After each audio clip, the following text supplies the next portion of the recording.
নমস্কার, সবাই কেমন আছেন? প্রথমেই সবাইকে জানাচ্ছি মোক্ষদা একাদশীর অনেক অনেক শুভেচ্ছা। আজ ছিল মোক্ষদা একাদশী। আজ ভগবান শ্রীকৃষ্ণ অর্জুনকে গীতামৃত দান করেছিলেন। আজকেই সেই শুভ দিনটি। আজকে গীতা জয়ন্তীও বলা হয়, মানে আজকে হচ্ছে গীতার জন্ম হয়েছে।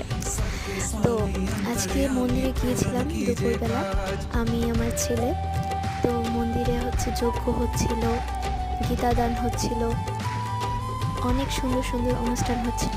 আমি এবং আমার ছেলে সেগুলো উপভোগ করতে গিয়েছি। ভগবানের নাম সংকীর্তন করেছি।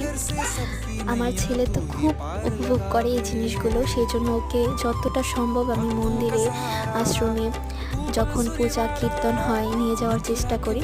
তো সে অনেক মজা পাচ্ছিল এবং নাচছিল। তো আপনারা গীতা জয়ন্তীর দিন বা মোক্ষদা একাদশী